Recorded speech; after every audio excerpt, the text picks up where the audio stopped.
7 de la mañana, 8 minutos, saludamos en Quito a la asambleísta de Quero, Janine Cruz. ¿Cómo le va, asambleísta? Buenos días. Javier, qué gusto, un abrazo a todos. A usted por aceptar la invitación. Hay dos temas, porque usted también es parte de esta comisión especial que analiza el tema de las enmiendas constitucionales, pero el Pleno ayer empezó nuevamente con a tratar, a conocer más a fondo, digo yo, este proyecto de ley de reactivación o de crecimiento económico, como quiera llamárselo. ¿Qué es lo que realmente ocurre en el Pleno sobre este proyecto que tiene como 200 hojas y hay que reformar 22 leyes, más o menos? Bueno, realmente me parece que el nombre de reactivación económica no obedece a esa realidad. Son más de 400 artículos, 22 cuerpos legales que hay que analizar. Y dentro, pues, primero de la Constitución es totalmente inconstitucional, ya que no tratan de una sola materia. Por ejemplo, se modifican temas de educación superior, lo que sí nos preocupa. Adicional a esto, me parece que el gobierno no tiene claro cuál es el panorama, porque en la segunda hoja del proyecto realmente habla directamente de que no se ha analizado en un tema técnico el déficit fiscal para tomar estas decisiones. Si bien es cierto, se pretende recaudar 700 millones, pero lo dudo, porque hay ciertos articulados que no van de acuerdo al dinamismo. Por ejemplo, la remisión de intereses en el tema educativo. Algunos estudiantes que accedieron a algunas becas en otros países, hoy están endeudados porque no tienen las facilidades de conseguir un empleo. Eso se va obviamente a exonerar. Pero hay temas importantes como, por ejemplo, exoneración del 3% de ingresos grabados en instituciones financieras. Suena bonito, exoneración del impuesto a la renta del deporte, cultura, investigación científica, etcétera. Pero lo que no se dio cuenta el Ejecutivo es que hay un proyecto de ley, la ley que crea el Fondo Permanente de Desarrollo Universitario y Politécnico. Claro. ¿Qué pasa con este fondo? Todo lo que se recaude en un año, todo del impuesto a la renta, hacen una evaluación y el 11% se deposita en estas arcas para que se destinen a las universidades. Tal cual se establece este proyecto, es decir, se va a reducir el presupuesto para las universidades. Ahora que viene, por ejemplo, la Proforma. Solamente para poner un ejemplo de mi sector. La Universidad Nacional de Loja, que pasó por 3 intervenciones, en el año 2014 tenía un presupuesto de 50 millones de dólares. Actualmente, 35 millones. Entonces, ¿cómo podemos nosotros hablar de que queremos incentivar el tema educativo? Si bien es cierto, hay temas importantes como, por ejemplo, la regulación a la banca, que nosotros estamos de acuerdo. Se tiene que regular a la banca. Ahora, entendemos que es importante hablar de la independencia del Banco Central, pero con mínimas reglas que se puedan establecer. Entonces, hay temas que sí nos ameritan un debate profundo. Por ejemplo, escuchaba antes de esta entrevista que criticaban que no hay un informe por parte de la Comisión. Hay que entender que evidentemente no hubo un informe por parte de la Comisión, pero sí es saludable el hecho de que existan aportes, observaciones a este proyecto. Decíamos que no había un informe por parte de la Comisión porque me parece increíble que pasen 5 o 6 días y no se haya elaborado un informe. Claro. Solamente se destinaron a escuchar los diferentes sectores, a las cámaras de comercio. ¿Incluyeron esas observaciones? No, directamente. No, claro, realmente es cuestionable. Ahora, saludo el hecho de que ciertos sectores hayan presentado las observaciones. Pero, Javier, tenemos que ser claros en esto. Si tanto se ha criticado de que este es un gobierno que está combatiendo la impunidad, no se ha recuperado un centavo de lo robado. Por ejemplo, en el gobierno anterior, los compromisos con Enrique Cadena y la intermediación petrolera. 2.000 millones se han perdido. Y anualmente estamos perdiendo 500 millones por la intermediación. ¿Por qué no tomó el gobierno la decisión de vender directamente el crudo? ¿Por qué no se sentaron a hablar de la renegociación? Ahora nos llegó una información a mi despacho hace pocos días, que es información reservada. Cuando hubo el cierre de las bancas en el año 2000, el Estado prestó dinero para mantener la estabilidad de la banca. Aproximadamente se prestaron 2.000 millones de dólares, que no se ha cobrado un centavo. Recuperen eso. Ahí tenemos 4.000 millones de dólares adicional. Ahora lo que pasa con el con el Hospital Teodoro Maldonado, se sigue destinando la plata en corrupción. Se siguen festinando recursos de los ciudadanos. Ahí está la plata. Entonces, me parece que el gobierno tiene que ser honesto con los ciudadanos. Si no se ha recuperado, ¿por qué nosotros tenemos que afectar a la ciudadanía? Sobre todo el sector medio bajo.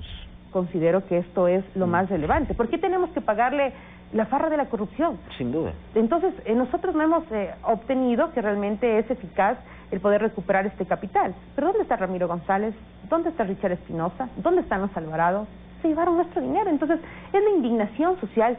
De hecho, quiero señalar que lo que pasaron en semanas de esa conmoción social, por supuesto que sí obedece a un descontento social, sobre todo el sector rural, porque décadas ha sido abandonado el tema de las comunidades, etcétera, etcétera. Entonces fue como una olla de presión en donde todo el mundo tenía que empezar a reclamar sus derechos. Y claro, por eso es que inclusive la Asamblea fue muy criticada por no sesionar, porque la gente no confía en los actores políticos porque no han dado continuidad.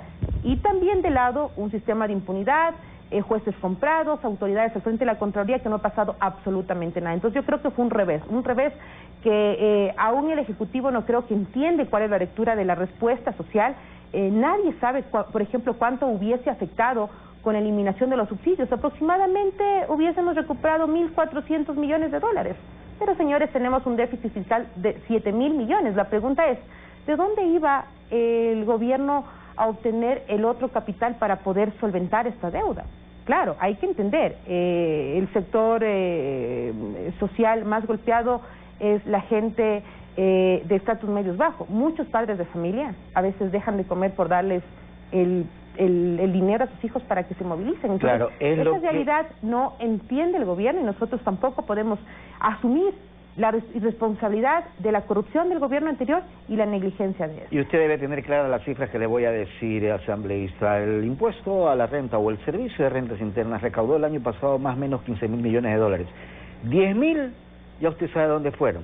3.000 para ciertos organismos que obviamente hay que darles los recursos, y los 2.000 o 3.000 más para pagar celulares, gasolina, carros de los burócratas. Entonces la gente dice, ¿hasta cuándo yo voy a asumir más impuestos para seguir manteniendo una burocracia? Del lado del Estado, ¿qué hace? Así es. Ahora la evasión tributaria es muy complicada, aproximadamente el 60% no puede, no es regulado y no hay diferentes mecanismos para controlar, porque el capital lo van a llevar a paraísos fiscales. Ahora lo que usted decía, ahora que está muy el tema realmente de eliminar los sueldos vitalicios. Alguien criticaba al presidente de la República y dice, por Dios, son 10.000 dólares que recibe. Como vicepresidente del gobierno anterior y como presidente, son 10.000. La Asamblea les paga celulares, tecnología, tablets a los asambleístas. Yo tengo que ser clara, yo no recibí. Es $1 millón anuales. Ahora, ¿cuánto se podría ahorrar? Eliminando los sueldos de los presidentes, $1 millón, más ahorrando el tema de la tecnología en la Asamblea Nacional que le dan los celulares a los legisladores, otro millón, son $2 millones. Pero son 2 millones, ¿por qué, por ejemplo, no nos atrevemos realmente a renegociar el tema de la deuda? ¿Por qué no nos atrevemos a romper el tentáculo, el grifo de la corrupción que dejó heredado el gobierno anterior, que son $2.000 millones? Entonces, la situación es clara. Hay alternativas para poder frenar justamente ese déficit fiscal. Solo en lo que usted señalaba. No le interese es otra cuestión. Solo en lo que usted señalaba nomás de los dineros de la corrupción. Hay 4.000 millones de dólares. Claro. Solo en lo que usted señalaba. O sea, necesitan más o menos 700 millones para el próximo año. 4.000 tienen que recoger, pero tienen para cubrir 4 o 3 años. Pero Javier, hay que también hablarle a los ciudadanos, el tema de inmobiliario. ¿Cuántos edificios se tienen que rematar, se tienen que vender? Sin duda. Todo lo que se incauta del tema del narcotráfico. Hay haciendas. Aquí lo que hacían, ¿qué era? Le avisaban al compadre de decir, oye, van a rematar tal edificio, y lo remataban a un precio que a ellos les convenga. Por ejemplo, un departamento cerca de la 6 de diciembre, que lo remataron en $5.000. Sí. Personas cercanas a la señora Rivadeneira fueron quienes lo compraron. Entonces, ha sido un sistema de impunidad donde nuestro dinero, donde esos recursos que se pueden tranquilamente inyectar para la educación, para la salud, para la agricultura, se van en contratación ilícita, en sobreprecio, y no ha pasado absolutamente nada. Entonces, esto obedece a ese rechazo social. Y como asambleísta, yo sí le digo, Javier, nosotros no vamos a asumir la negligencia de este gobierno, y un proyecto de ley que no va de acuerdo a la realidad ni social. Es verdad, es un proyecto económico, pero también se tienen que tomar decisiones políticas, pero a la altura de la historia y con ética. Ellos no entienden que la situación actual es dura. Se están desvinculando ya funcionarios del CNE, aproximadamente 500 funcionarios están afuera, del Ministerio del Interior 200, mañana serán más. Y la pregunta es, ¿esta gente qué va a hacer? Yo escucho a muchos funcionarios y dicen, bueno, nosotros vamos a combatir el tema de la delincuencia, el tema de reducir la tabla de la droga. Pero veamos el trasfondo realmente, el problema social en el sistema. ¿Por qué muchos jóvenes son adictos a la droga? ¿Por qué muchos jóvenes son violentos? Alguien me decía que en algún momento le preguntaba a una juez cuando le cogían a un joven robando un celular. Imagínese a ese joven de 4 años. ¿Usted cree que ese joven en 4 años tenía la misma mentalidad de ahora? ¿Qué lo hizo cambiar en la sociedad para ser un delincuente? Es increíble. Entonces, nosotros tenemos esa responsabilidad como políticos, pero no podemos perder ese lado humanístico. Pobreza y falta de educación, sin duda. Y lo otro, aprovechando su presencia, asambleísta, Este tema de las enmiendas constitucionales, ¿hay discrepancias en esa comisión especial o no? A ver, me parece que es legítima las discrepancias, Sí. porque es un ambiente democrático. Por un lado, se presentó la posibilidad de eliminar las funciones del Consejo de Participación ¿Usted está de acuerdo en eso? A ver, la idea era desaparecer este tentáculo de la impunidad. El paso seguro era la eliminación justamente de estas funciones. Ahora, ¿cuál es el tema? El tema es que dentro de la propuesta presentada por ciertos legisladores, hablan de reglamentar en la Constitución.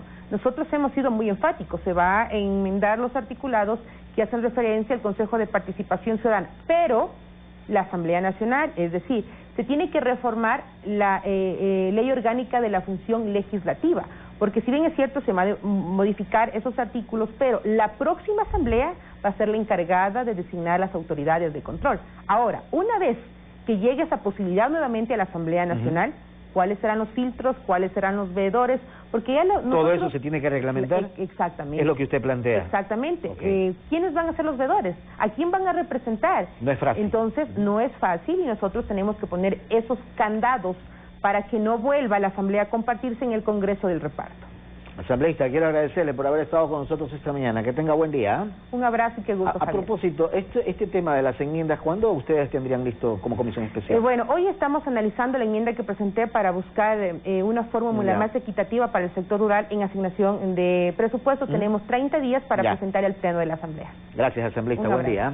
Yanin Cruz, son las 7 de la mañana con 19 minutos. Asambleísta, creo vamos a hacer la pausa.